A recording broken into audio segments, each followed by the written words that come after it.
Take it easy. It's just comfortable. We're just trying. We're just friends sitting together, just talking about the whole thing. So not, don't even worry about it. So if you want to tell us about yourself and whatever you do, you can please introduce yourself.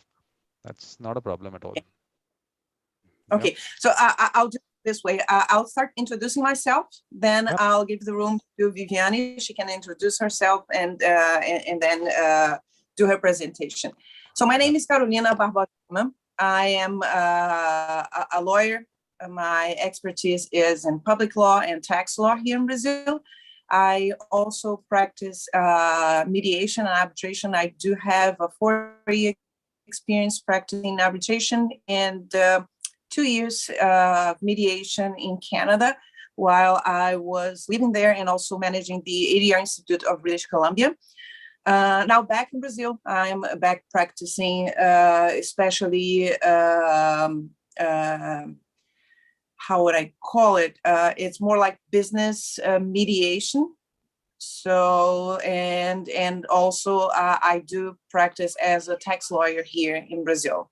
So this is a little bit of my background. Also, I am a university professor. I do have a master's degree, and I'm responsible for specifically this topic, like ADR, in as broad as it can be, in 2 universities here in Brazil. So now I leave the room for Viviane. Thank you, Carolina. My name is Viviane Machado. I have been a lawyer for 16 years. I'm a partner in a law office. I am a mediator, and I am specialized in alternative dispute resolution. First of all, it is a great pleasure to have this opportunity to speak at this symposium. I really appreciate the invitation, Carolina and Vikram, and thank you, everyone. My presentation will be short. I have an experience in mediation, like a lawyer in mediation, and I will talk a little bit about my experience as a lawyer in mediation. I would like to talk about the importance of the lawyer in mediation section and about mediation culture in Brazil. The use of alternative dispute resolution mechanisms has been gaining space in Brazil and is not different with mediation. Mediation was recognized by Brazilian law since 2015, and mediation has been greatly encouraged by our judicial power because it is an effective tool to reduce the amount of conflict resolution in the courts. It brings essential advantage over the adversarial system, such as, for example, the agility of the process, which provides more competitive costs and avoids the relation between the parties. Therefore, it is a valuable tool to resolution of business disputes and family disagreements. My experience in mediation is with family disagreements and civil conflicts, and disputes resolution is more with Carolina. The importance of the lawyer in mediation is due to the fact that the lawyer typically represents the clients in mediations in Brazil. And the lawyer can be influential for the success or failure to the mediation. The culture of mediation and consensual dispute resolution method is still new in Brazil. The culture and attitude of lawyers is more combative. At the moment that the lawyer adopts a combative position in a mediation session, it ends up destabilizing the parties. Many of us lawyers remember that our law school was focused on litigation, trial skills, with little or no emphasis on developing negotiation skills. However, the primary focus of the practice is not a final judgment, but a case preparation, negotiation, and the resolution of the case. And in Brazil, many clients expect from their lawyers a strong advocacy in mediation, like in a hearing. But the clients should be educated that resolution is more often achieved when a collaborative approach is taken, not a combative approach. The lawyer's role in mediation process is both. The lawyer is an advocate and he's an advisor to his client. The lawyers who prepares, who investigates, who discovers the case and presents the case to the client. The lawyer advises the client when and if mediation is appropriate. The lawyer should understand the thoughts and expectations of the clients and rationally discuss the risks involved with a litigation, the time expense of litigation, and frustration with this process. Dispute resolution methods provide effective alternative to the time, to costs, frustration, uncertainty of the litigation. So my advice to the lawyers who want to act in mediation is to study mediation techniques and adopt a collaborative attitude to contribute to success of the mediation. Thank you, that's it.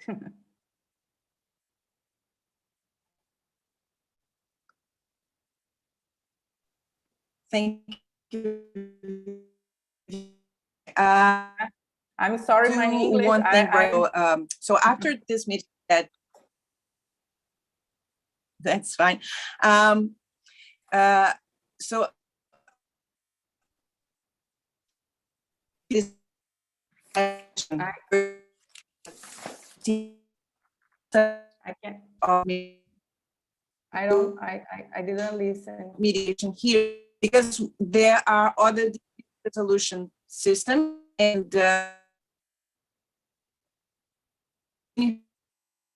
Carolina, I can't hear you.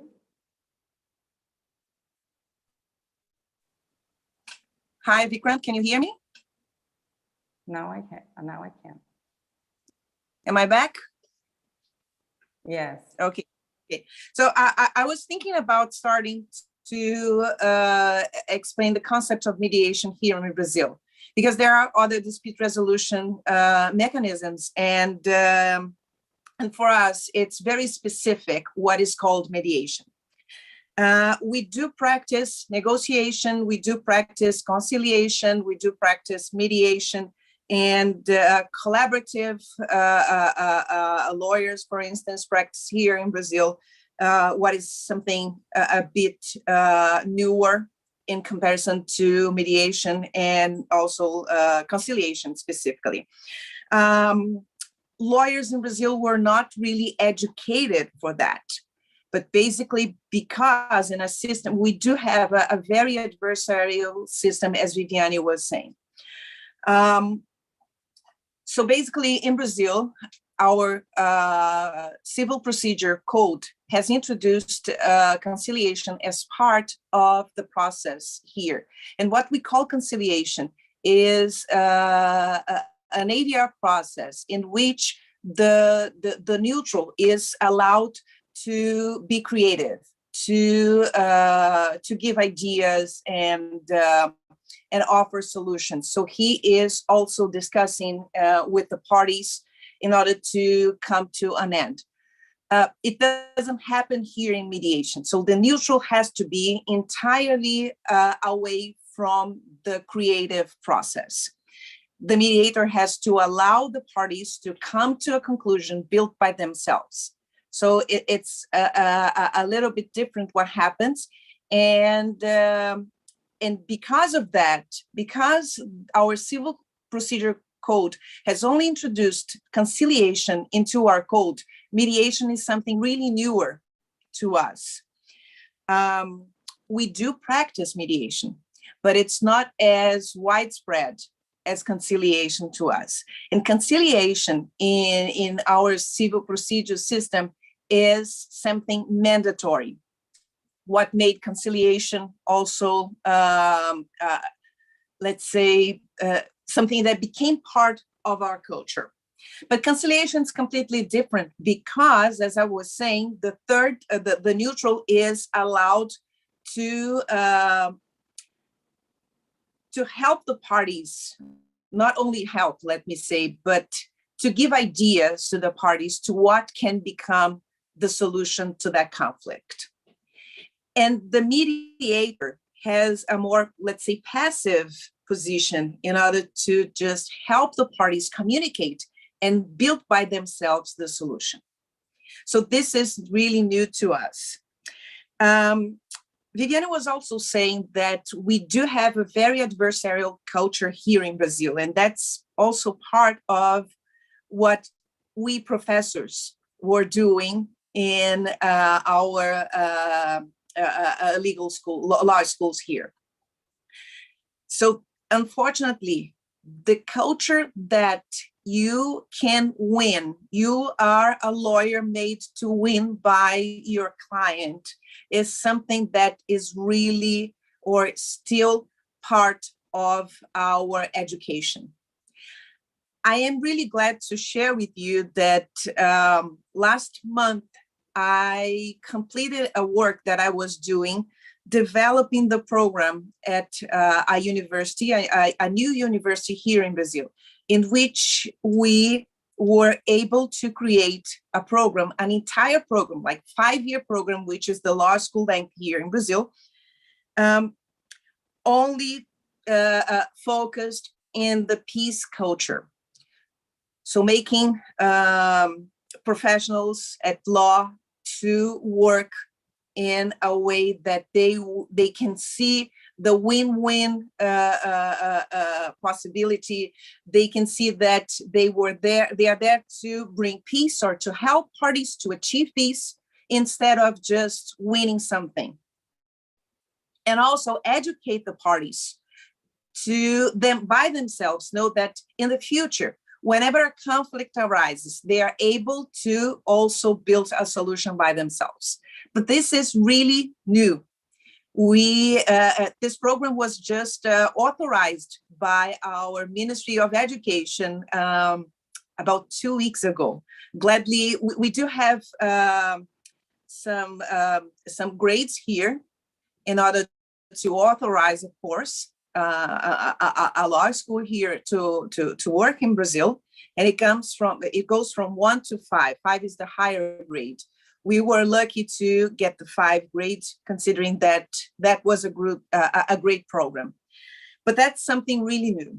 Another thing that makes it a little bit complicated, and I can speak with experience that I am a tax lawyer here in Brazil, and I was practicing also in Canada as an arbitrator until last year. And I would say that in Canada, the government submits itself to ADR processes. In Brazil, the government doesn't submit itself to ADR process. If you want to fight any decision, any act from the government, you have to go to the judiciary system.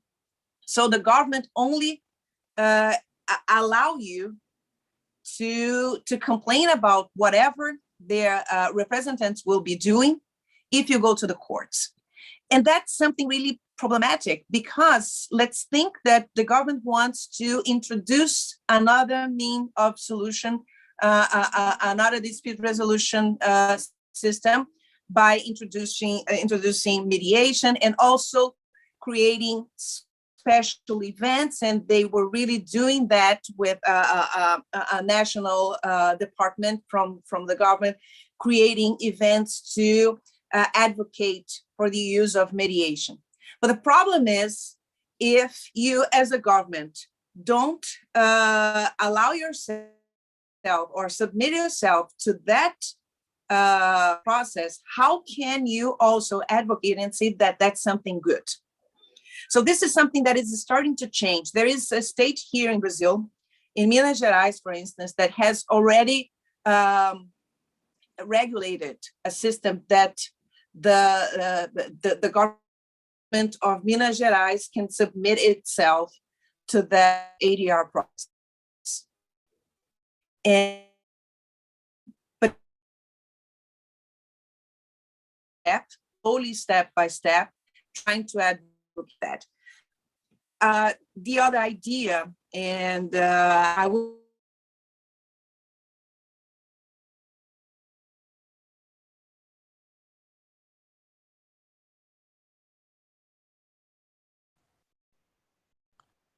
Caroline, I think there's a bit of a network issue again.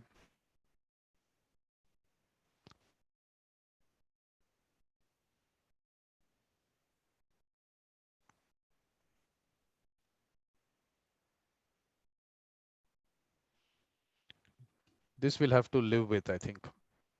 We'll have to go totally online, and sometimes to take a break, we'll have to just, our network will just have to go.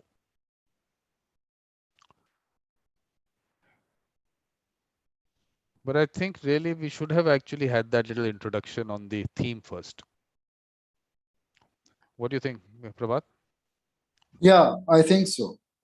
I mean, I don't know what appears from her conversation until now is that mediation is something that has really emerged in Brazil out of the legal system. I mean, it is not something that was traditionally there. Anyway, now she's back. So yeah, maybe Carolina will take us through that. Yeah, I'm sorry. So when did you lose me? We lost you somewhere about the. You can continue from where the government is not part of it, and we'll take it from that. I was thinking about one idea that we, as researchers and also professionals that practice mediation here in Brazil, that we are starting to think about mandatory mediations here in Brazil. We don't have it yet, but that's something that would maybe, unfortunately, forcing people to experience that dispute resolution process will make them see the benefits of it. Yeah. But we still don't have it. Yeah. But also, Carolina, you'll have to take us a bit into mediation in the culture and traditions of Brazil, isn't in indigenous communities, and otherwise, if there's something on that you can tell us. Oh gosh, I would like to talk about indigenous community, but having lived in Canada, where the indigenous community has a lot of voice and they do have rights, they don't have in Brazil. So we, as a reality, we don't have as many indigenous communities as other countries. It's a very weak thing. But one thing I can share with you that is also part of our culture is related to some African communities that were brought to Brazil as slaves. And that's something that still is really strong here in Brazil. I don't know, but Brazil has a very interesting multiculturalism. We are very peculiar. I would say that as an example, Brazil is the country that has more Black people than any other country in the world out of Africa. Wow.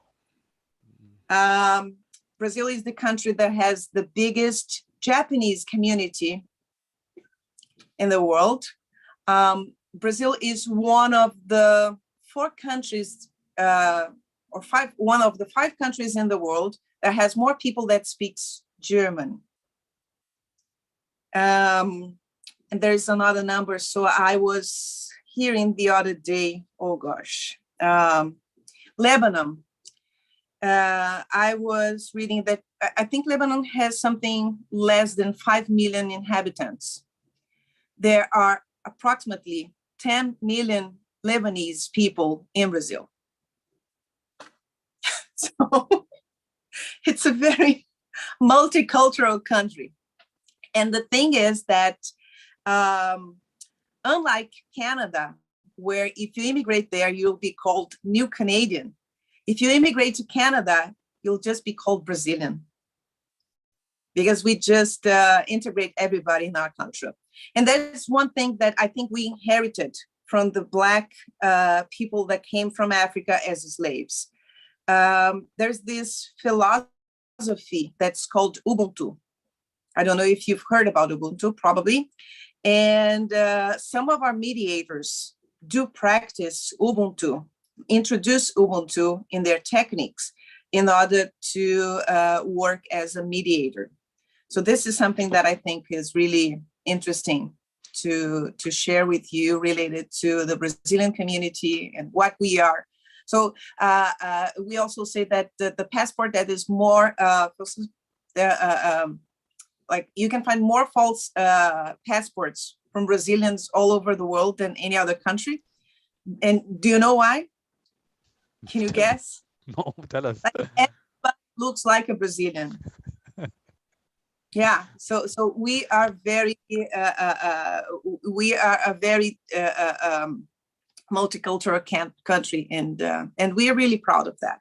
That's very good, because I'll tell you, on this last Saturday, in that I have that show, In Conversation with a Beautiful Mind, in which I had someone from Australia.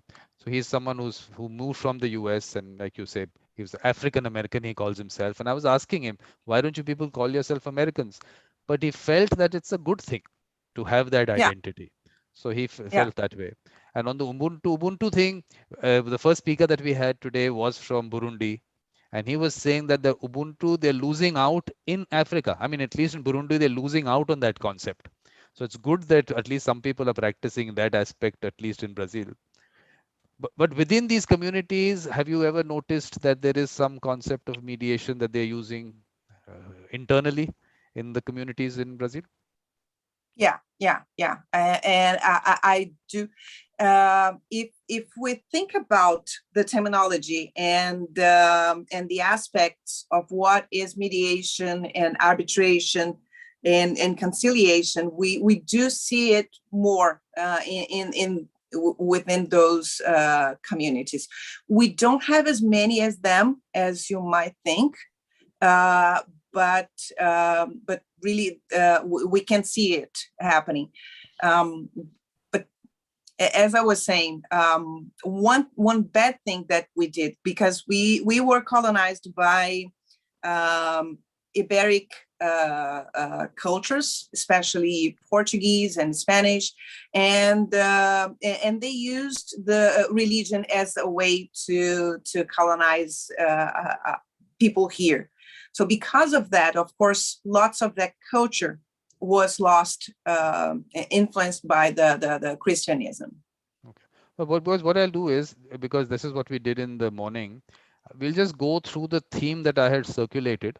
So we'll just have a look, and then we'll discuss how I was looking at how we're structuring this. So let me just give me a minute. I'll just put that up, and then we can discuss that part, because there's certain things that we were trying to bring out. So basically, in the theme, what we were saying was that I put out that definition of mediation, which we have in the Singapore Convention now. Now it's like, in a way, we've got this universally accepted because so many countries have signed it. So in principle, at least they agree with this. And the whole idea, although, like we said, this is international commercial mediation, but at least we have a definition out there. So the important thing that came out from this definition was that a process, irrespective of the expression used. So conciliation, you call it mediation, you call it X, Y, Z, whatever you want. If it fits into this understanding of the process, it is covered in the larger term of mediation. So that at least we don't keep fighting about whether this is mediation or not. So this potato discussion that keeps happening on this, that in a way it's clarified here. Or the basis on which the process is carried out. This is basically to cover the aspect of the different models that people talk about in mediation, the facilitative, evaluative, transformative. So in that sense, all that is covered under mediation. So you don't need to subdivide it. So in a way, people were getting confused that what is mediation? Some people have this pure feeling of mediation. Mediation is only facilitative. Like you were saying, that people think mediation is facilitative. But in the larger discussion, because for this symposium, I wanted to stick with this definition, because otherwise we'll be going all over in terms of understanding what mediation is. If you don't start with a common understanding of mediation, then it'll become an issue where are we going? And of course, this is simple, whereby parties attempt to reach an amicable settlement of the dispute with the assistive or third party or persons. No issue. That perfectly. We understand that. The important one that we will be concentrating a little bit on is lacking the authority to impose a solution upon the parties. So why this was important was that there is this whole discussion that keeps happening on traditional concepts of mediation, but a lot of them turn out to be arbitration when you get deeper into it. So when we have to go out and promote mediation, we should not be telling people, because it has to go to every corner of the world, we have to promote it in villages and everything. So they should not associate it with some traditional concept of dispute resolution, which is actually arbitration, which means that the person has an authority to impose a decision. So there was examples that I had given in terms of, like in India, we have this, everyone keeps talking about mediation, even training manuals which are made, they talk about this panchayat system that we have.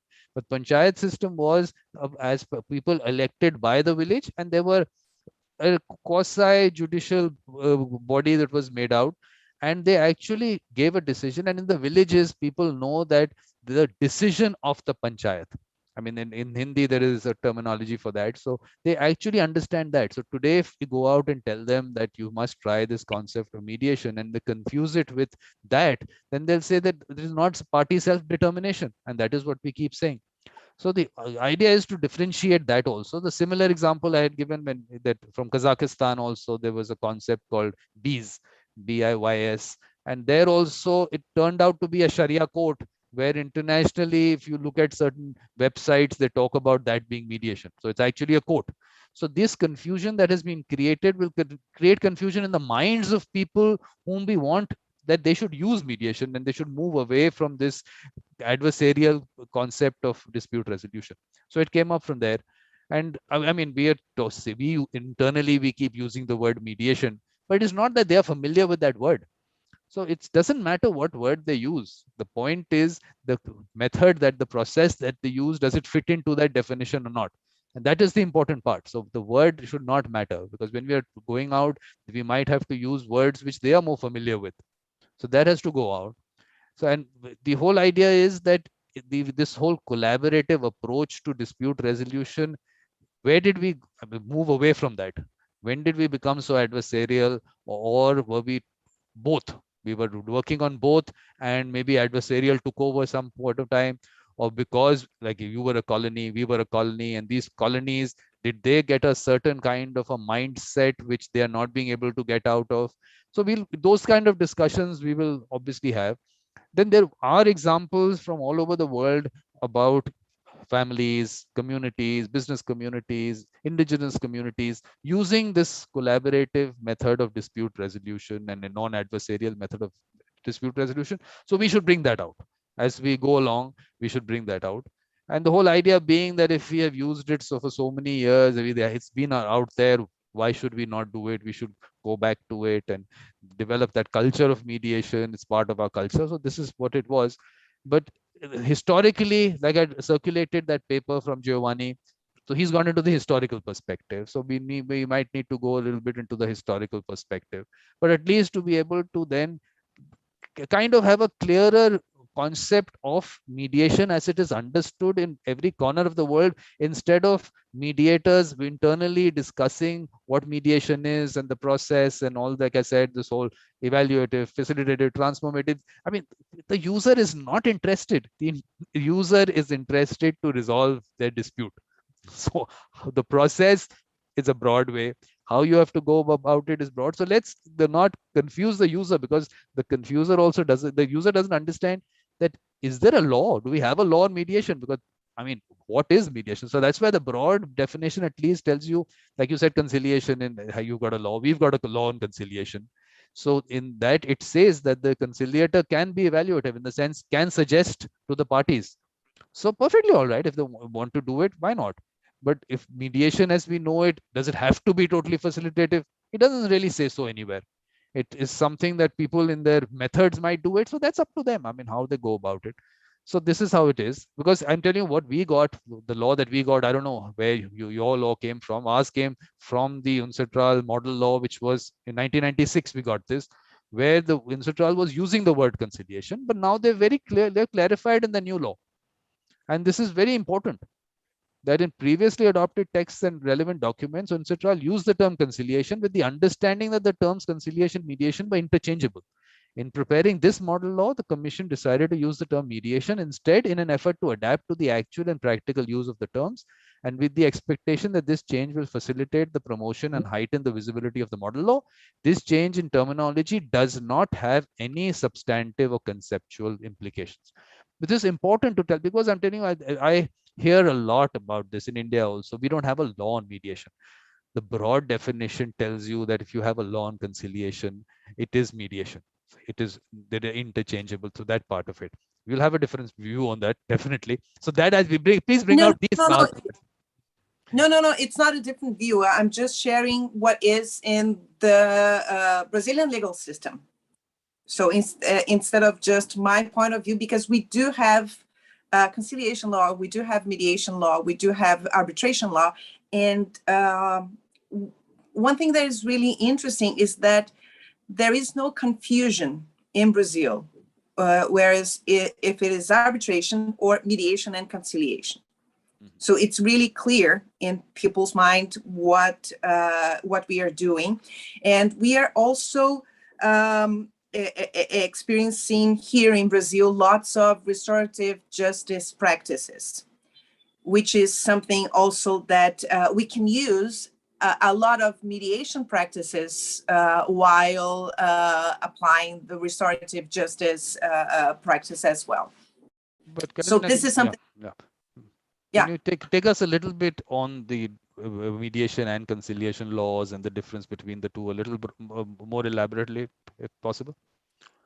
Yeah. So I was saying that the Civil Procedure Code of Brazil. So we do have a national Civil Procedure Code that all states have to follow, and that civil it has. It has established that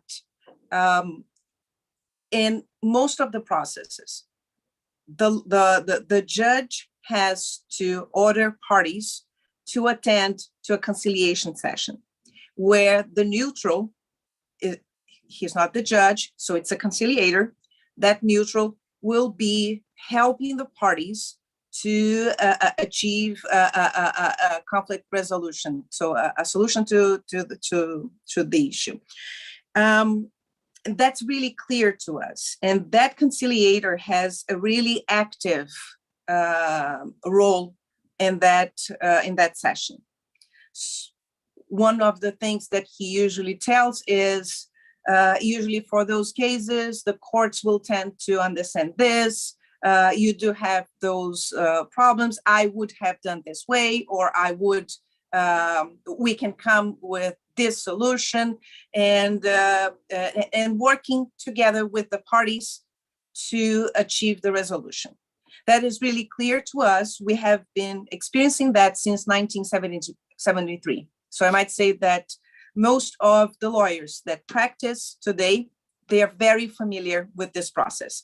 And this is part of the process. So I wouldn't say every, but most of the cases that go to courts, they will have to, before start discussing the evidences, for instance, they will have to attend that conciliation session.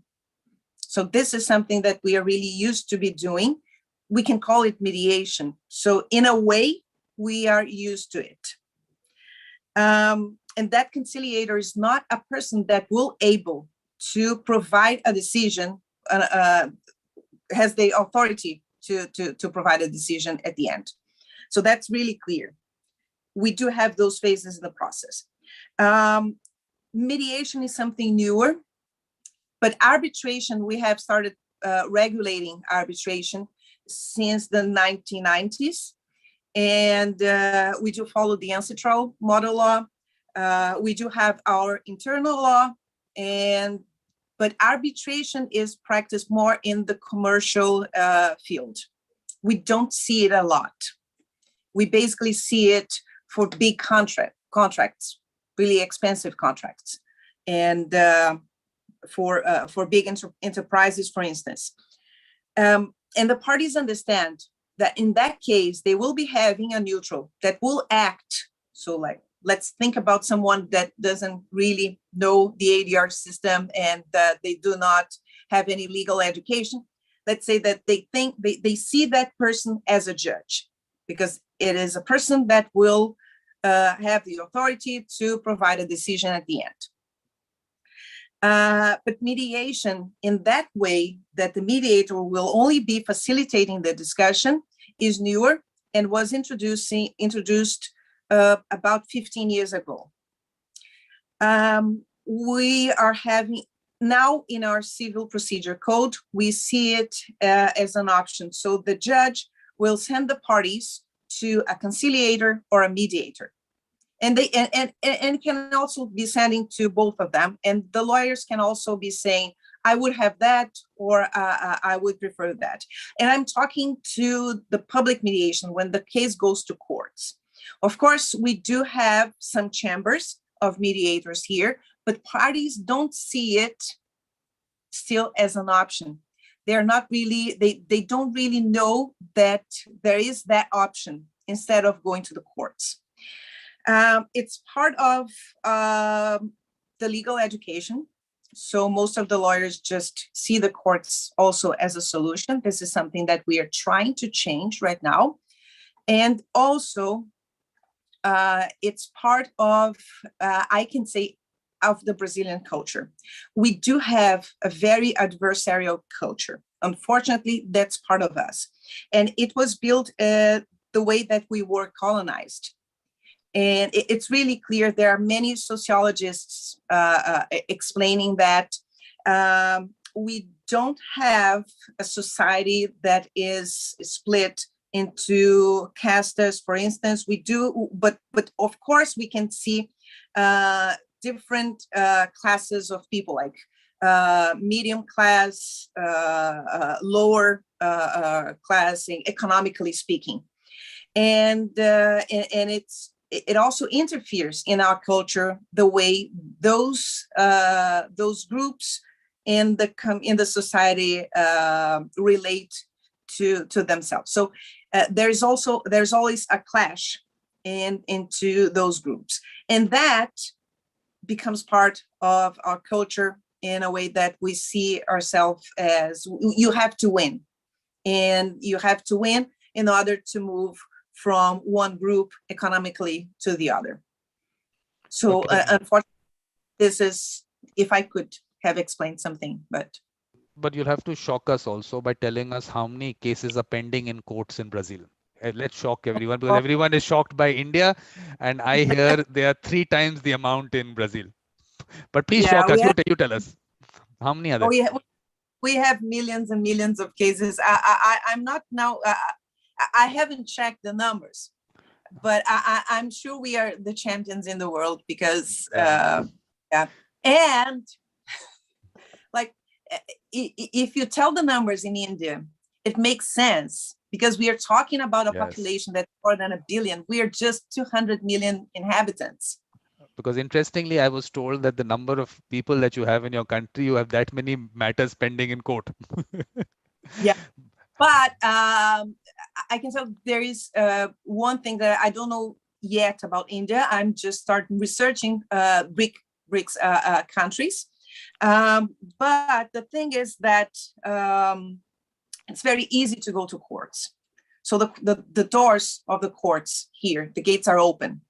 And we do have a department in the government that is called Defensoria Pública. So we do have like public attorneys to assist parties that don't have financial conditions to pay for their own lawyers. And they're great lawyers. They're great lawyers, very competent, very bright lawyers. So that makes it easier in comparison to other countries. It's easy to go to the courts. So if it's easy to go to the courts, if it's easy to have a judge deciding your case, why should I look for another solution? That's also a problem. Because the interesting things that came up in our discussion in the morning was, one, this aspect that people don't want to take decisions themselves. So they would rather leave it to someone else. You can elaborate on these things. I'm just telling you the discussions that we had. The other thing was that as society, the structure of society changed. And of course, there was urbanization. So people moved out from communities, small towns or small villages, and they moved to larger cities. So a change in mindset happened there.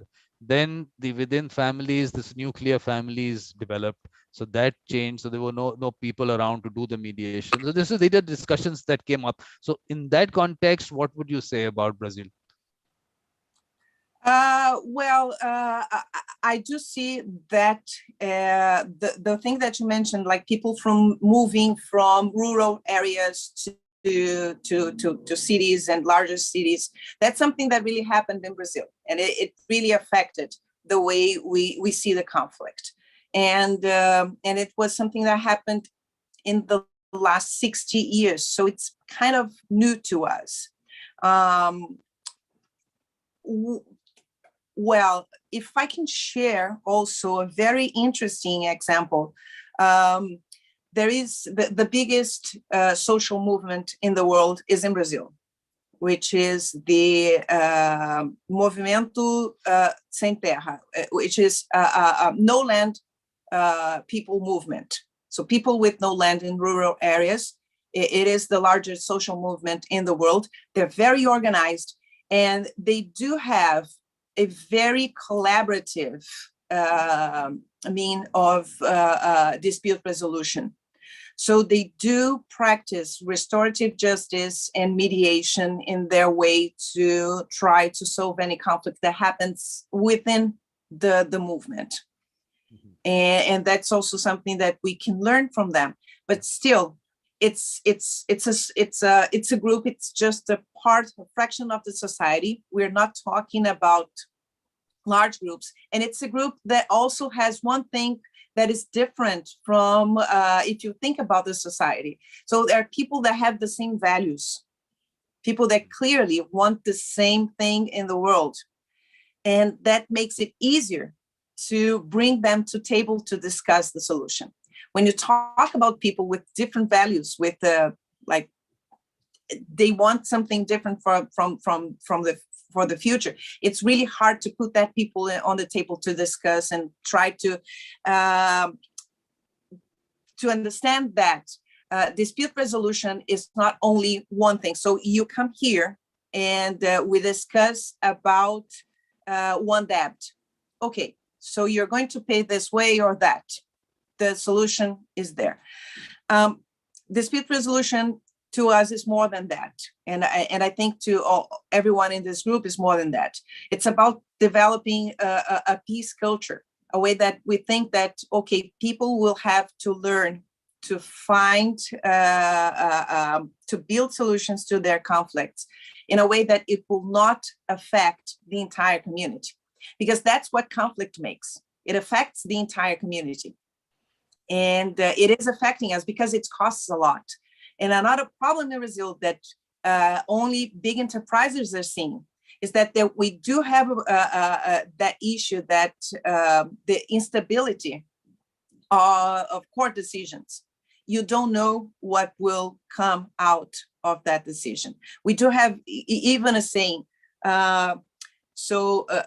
It's a terrible saying, but it's a funny one, and I can share with you. Like from the mind of a judge and the diaper of a baby, you never know what will come from that. And unfortunately, that's the problem that people will have to understand. When you sit down to discuss and trying to bring a solution and create a solution, it will be a solution that will work for you. At least you will understand that solution. When you ask a third person to provide you with a solution, you don't know what he will decide. And people will have to start understanding that. Yeah, because through this symposium, the whole idea is to go backwards and actually trace out if we can actually find a situation that where did this all change. Like I was saying, these changes in terms of urbanization or social structures, and okay, there are some individualistic societies does that make a difference? But the point is, at the end of the day, one is that there is no as such promotion of mediation or awareness of mediation. Is that one reason? Because if a person is told that you can sit together and resolve something and someone can help you do it against going to court, and you can actually, you have someone else, like you said, giving a decision for you, for them not to choose the first option of doing it themselves. So we just want to get, we need to get more into that part of it. And is it the psyche of the people? Do we need to understand that a little more?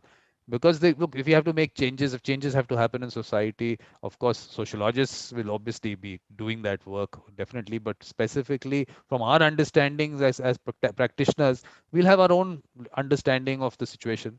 So on that, if you want to throw some light on that, on society's thought process in Brazil, how they are looking at dispute resolution, that'd be nice. Yeah, I think there are two things that we have been doing here in Brazil, and but of course, it's not something that will make mediation be as popular as courts, let's say. But so the judiciary system has its one department that is it's called in Portuguese. It's Conselho Nacional de Justiça. It's a national justice. I wouldn't know how to call it, but it's a part of it's an organization in the government structure that is there to develop the way you have access to justice. So they are organizing mediation weeks and trying to help people, for instance, with banks, calling people who have debts with the banks, like big companies that do have lots of actions in the courts, trying to advocate the use of mediation, because the solution will only come with a mediation in that week. And that's something really interesting, because it brings those people to court, but they are not going to get the resolution from a third person. This one thing I consider very interesting. The other thing that we have been doing is that there are many social organizations and universities that are working with schools to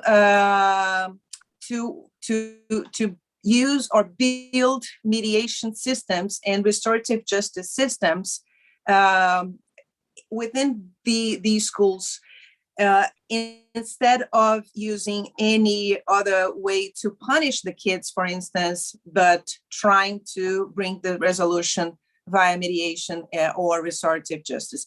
I think that's really interesting, because we are thinking, at least for the next generation, that they will be used to that mechanism as a way to solve disputes. But Carolina, has that whole connection between mediation and the court system, has it become very intermingled that people do not consider mediation, the private mediation part of it? Is that not discussed at all? Is there a confusion there that it is connected in some way to the court system? There is no confusion, but the thing is that one problem in Brazil is that we do have one of the biggest social inequalities in the world. So whenever I'm talking about an issue, I'm thinking more with the larger community. Of course, when we talk about that small part of the population, let's say the 1% that has the condition to hire a private mediator, they are now starting to do it.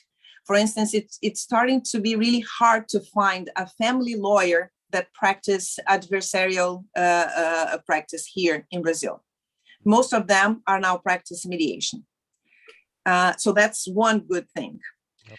But the thing is that if people don't have money to have their own lawyers, so they need to use those public attorneys, they will be practicing adversarial law. Yeah, okay. So basically, so the change in that 1% is what has to now percolate downwards, which of course will take its time. Okay, so now Prabhat had something to ask you. Yeah, Prabhat. Yeah, actually, if correct me if I'm wrong, but as I understand, that in Brazil, the entire ecosystem that you described is still, it's like out-of-court settlements. I mean, whether it's mediation or conciliation, what we're really talking about, what are these are alternative routes for out-of-court settlements, which is very different from, I mean, what we are really talking about, mediation as a culture where, I mean, okay, let me put it this way. A lawyer is a lawyer. They are trained to represent a client, to represent a case, and they will fight until they're exhausted of sections and subsections, right? So it's not easy for a lawyer to then suddenly become not representing a party and taking no matter how it's very difficult. When I've dealt with, I've only cornered the person whom I'm accusing by laws and quotations of past cases, to corner that person to feel that, look, you are wrong. Yeah, that's the entire mindset of a lawyer, to prove that something unjust has happened. Whereas there are a lot of cases, a lot of instances of conflicts where there was never a real case of anything going wrong. It was just matters which went into conflicts, and that conflicts created the position where the two parties came into disputes. So the subtle foundation of mediation is really to engage productive resources in a positive way, so that conflicts and disputes do not become a liability or a burden on any commercial activity or people's lives or personal relationships. If that's the way. Now, that is an entire paradigm. It's a different paradigm altogether. Not to suggest that that paradigm is actually realistic in other countries, but from what I feel in Brazil, it's very distant from that position. Am I correct? I'd say that there's a difference from. So I think there's, if I can start maybe pointing some of the topics that you have mentioned. One of them is trying to find a solution out of court, and thinking about mediation as an out of court solution. I don't really see mediation like that. I have more like the multi-door resolution system.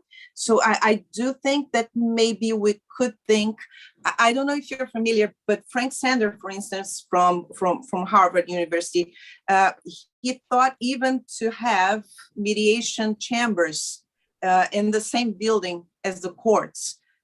Like so people would go to the court and think about, okay, so I'm going to mediation instead of going to an adversarial practice or mean to solve the dispute. So I'm not really concerned right now in the stage where we are in Brazil with the difference of out of court and the multi-door system. I would rather to have now more, if the courts will be helping us to develop the mediation culture or the peace culture, that's great for now. I would say that we need to take things in steps, and that's the first step in which we are right now in Brazil. The other thing is that I do agree, lawyers are educated to win, to fight, and to get to that result. The thing is that I would say that we need to change that point of view, because that's not making any good to us. So thinking that it's only win and lose will not. I don't see that as something really good. So that's why I'm really passionate about this topic, and I'm really proud to have developed the first law program that is focused on in peace culture, instead of just thinking about the adversarial system. And but I still think that that's a goal. We do have, we say that if you look into the Brazilian legal systems, into the laws, the codes, so we follow the civil law, everything is in the codes. Of course, we do have some principles that will not be there, but most of the things are in the codes. So if you read the Brazilian Constitution, if you read, for instance, the mediation law, the arbitration law, you will think, oh, that's the best country in the world. That's where I want to live. Unfortunately, that's not the reality. That's just a program.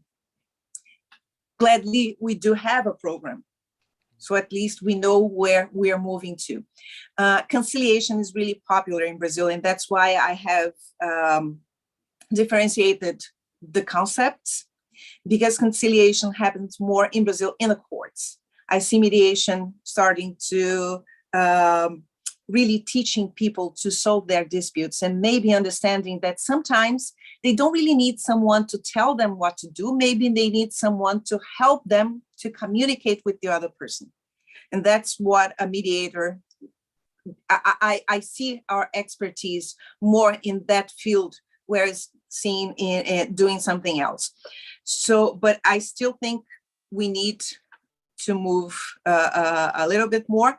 And I see legal systems creating mandatory mediations or conciliations as a way to try to make people understand the value, the advantages of that. We do have lots of ideas, but we still need time to implement them. Unfortunately, that's the thing. And in Brazil, we are also dealing with lots of things. We have more than 500,000 people that by COVID in Brazil, according to official numbers. We might have even more than that. Vaccination in Brazil is taking longer than it should. And we do have a huge tradition in vaccination. So it's a very complicated time. Courts move to the online system. We are now back to the in-person system, but we quickly moved to the online system, and that put some people apart from the courts, like people that don't have any access to internet connections, for instance. And but it created other options like the ODR mechanisms. So I don't know. I think after this pandemic, we might see many things happening better, or some things that moved forward here in Brazil as well. So basically, what has come out from this is that you've a lot of discussion on courts and lawyers and that part. The other traditional parts of dispute resolution, the collaborative part of it, that we need to have a little more on that part. And is the system so entrenched in the court system, or is it because you're practicing in the courts, so you're seeing that part of it? Is there something happening otherwise? That we can maybe discuss that later. But Gunawati wanted to ask something. Yes, Gunawati. Okay. This lip reading is something I'll have to do something about, Gunawati. I think you'll have to unmute yourself. All right. Okay. Carolina, actually, I was follow up from where Vikram just left just now. I am interested. I mean, you have given us a very good picture of what's going on in Brazil in the court system and how conciliation has been, part of the system now, and people are using conciliation as a alternative to going to the courts.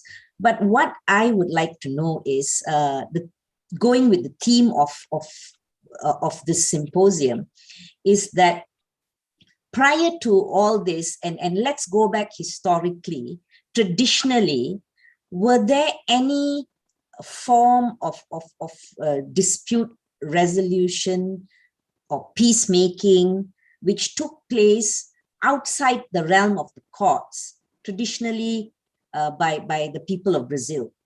because you come, as you said just now, you have a diverse group of people, and surely in their community or their respective communities, people who have come into Brazil, traditionally, were there any other mechanisms of resolving disputes amicably outside the realm of the courts? I'm just curious. Well, way before the courts. I know you said that the Brazilians are very adversarial in nature, very litigious, but surely way before that, were there any other, means of resolving disputes besides running to the courts? It's really hard to say what happened in our history before Portuguese people came to Brazil. We don't have many information of that. It was really destroyed. So it was the biggest genocide in the world. So Portuguese people killed more indigenous people here than any place in the world. So the indigenous people, how did they resolve their disputes? Well, they do have a very not much complex organization, and that's basically, well, they do trust in Asian people in the community to solve their disputes. I'd say that most of the part, it would be something similar to an arbitration, because would be one neutral person that would be a nation, an old people, with the authority to impose the decision. So it's more like an arbitration. But of course, they do have some practices that are really similar to restorative justice practice, in a way that conflict. Okay, so that neutral has imposed a decision, but now what we are going to be doing with those people that were in conflict and they come back as part of the community. So they will come back, and in the circle that the act will be discussed with the community. So in a way, that's the problem that the courts don't solve. When people come back to the society, what we'll be doing with those people that were in conflict. So this is something that they used to do. I see. But that's not a really complex thing. We are trying to use restorative justice practices, but I would say that we are really influenced by Portuguese culture. And most of our history is written starting from there. We say that Brazil is the only country that has its first literature work, which was a beautiful letter that was written here from the first group that arrived here to the Portuguese king. But that's not true, because we, of course, had indigenous work that was made way before that, but it's not considered as part of our history. That's really unfortunate. So I think what I can understand from that, Gunawati, is, and Carolina, that we have to do a whole study on the effects of colonization on collaborative dispute resolution. I think which will be similar what Malaysia would have gone through, India, and of course Brazil, a lot of countries obviously. So I think that'll be an interesting part which can come up. If Carolina, you want to come back later in September or something, we can get you back. You can come on this aspect from Brazil. No, that's part of my research. I'm specifically researching that. Perfect. So September, you can come back and you can tell us more about that. But Lisa, can you give us 2 more minutes? Naam has a question. We can take your session after 2 minutes. Okay. We can't hear you, but it's okay. I understand from that you are letting me go. Yeah. Okay. Thanks. Yes. Naam. Yeah. My very small question. First, we welcome Lisa from USA. But my question here is for Carolina. As you said before, that in Japan, in Brazil, there is a number of Japanese who migrated to Brazil, and then from the statistic, there was about 1.4 million Japanese living in Brazil, and then 700,000 of them living in Sao Paulo. So my question is, the Japanese, they preserve their culture. They have the word gaijin and gaikokujin. That means I am Japanese, and then even I am living in Brazil, but we are you. That means you. That mean other that non Japanese living in Brazil. So you are the gaikokujin, right? So that means. So my question here is when they have their own conflict, then how that means how do we deal with them, because they are even they are living in Brazil, but they still preserve their culture. Then they don't treat that Carolina is one of their community. So they don't have their internal dispute resolution system. They're all integrated to the Brazilian resolution system.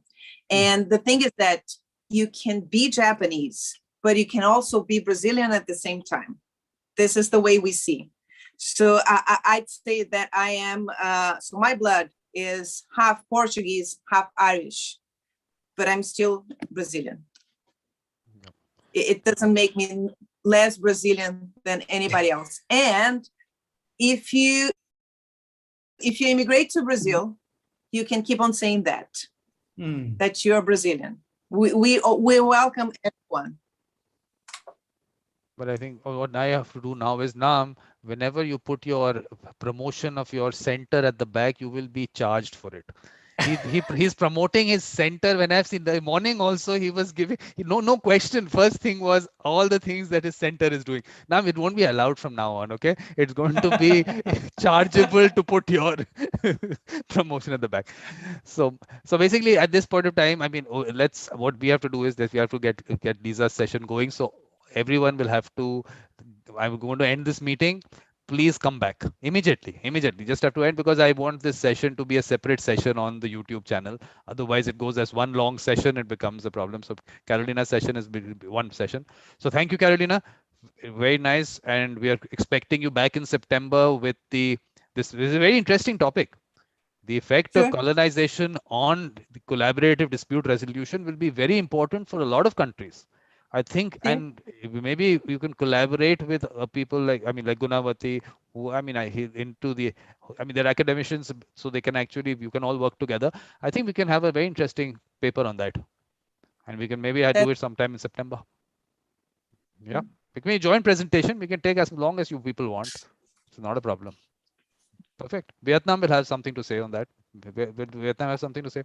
So I think we'll get that somewhere. So can I end this here at this point of time, and then you people can log in immediately? Yeah, but yes.